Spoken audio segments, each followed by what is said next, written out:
Здравейте на всички! Аз съм Марко Видал, автор на книгата Синя пустиня.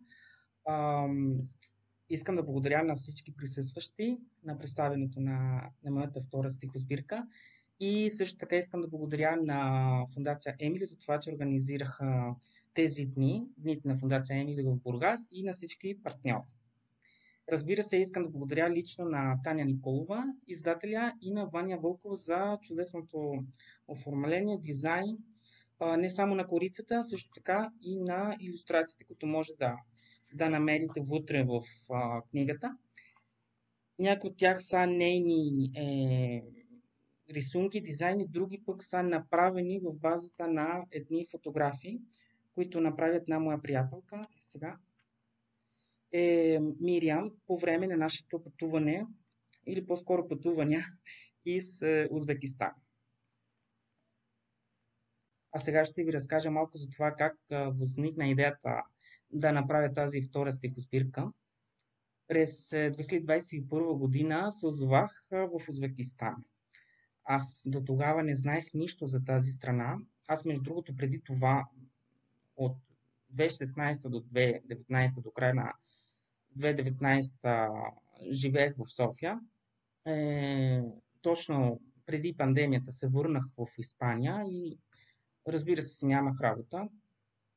И нали, се появи тази оферта да преподавам испански език в Узбекистан.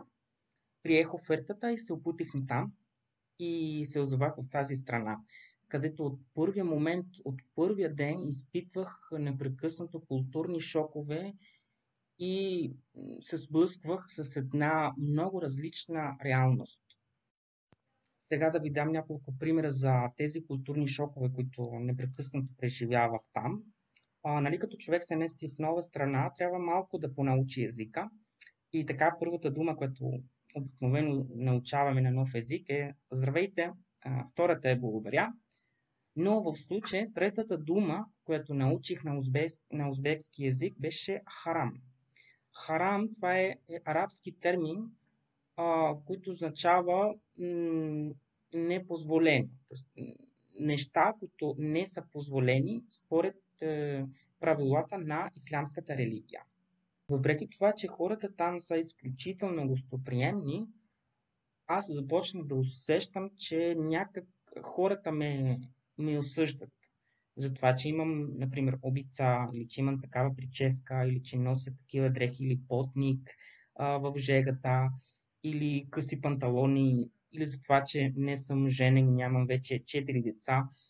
Аз това започнах още от първия ден да го усещам, защото там, като се запознаваш с някой, може да е шофьор на такси, може да е продавач в магазина, те като видят чужденец, го разпитват.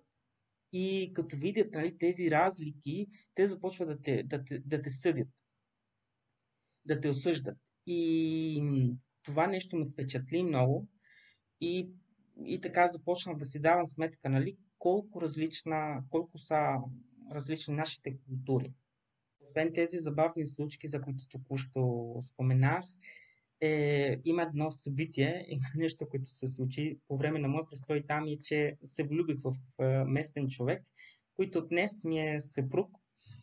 Ние започнахме да излизаме и след няколко месеца аз му предложих да се местим заедно в Испания, защото аз не исках повече да бъда там, защото просто беше опасно за такива хора като нас.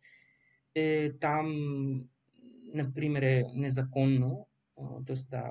да бъдеш хомосексуален мъж, там е незаконно, има до 3 години затвор. И аз изпитвах много страх. Той също, разбира се, защото все пак той е местен човек, аз съм чужденец. И така решихме да се местим заедно в Испания. Моят съпруг се казва Ислям. Забавно име, имайки предвид, че той не е вярващ. В момента, в който той разбра, че тази религия, това общество изобщо не го приема такъв какъвто е, той се отказа от тази религия. Аз по време на моя престой там започна да изпитвам до някаква степен даже и омраза към това общество, към тази религия и това, което се опитвам да изразявам в първата част на книгата. Както виждате, в книгата има няколко части. Първата, най-голямата част, се казва Узбекска тетрадка и тя е посветена на моя престой там.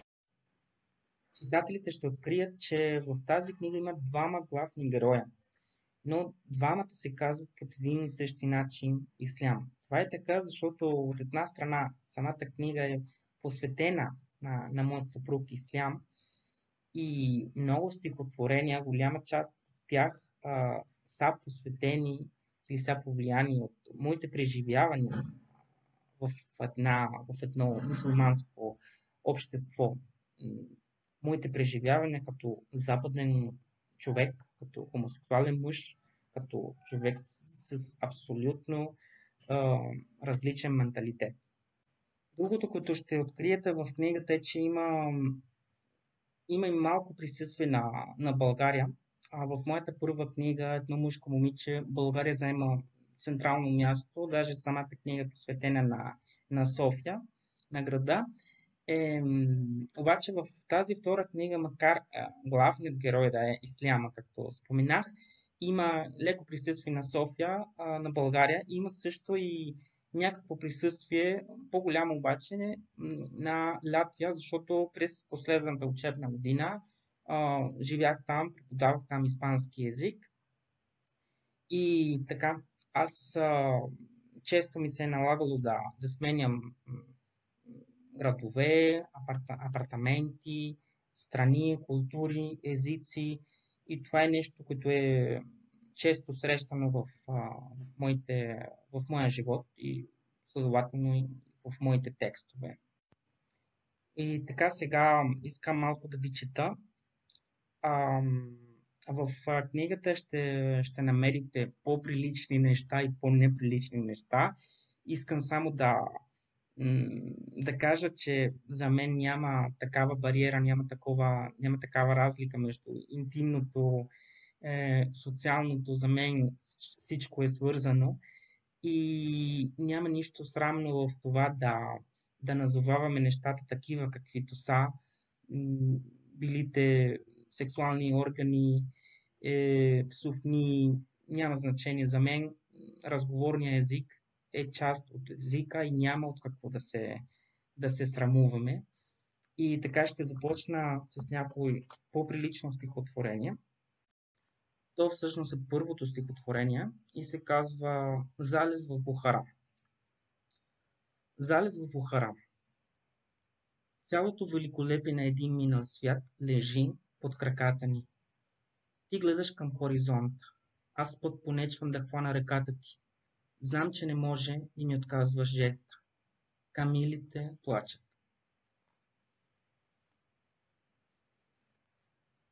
Чилонзор.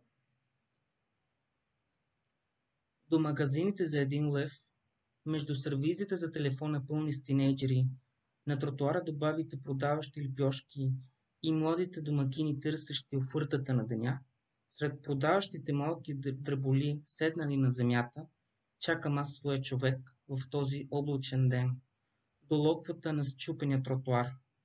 Знам, че не може да го целуна, даже не може да го прегърна. Здрависваме се по-мъжки и тръгваме към пазара, за да купим домати, като две добри домакини.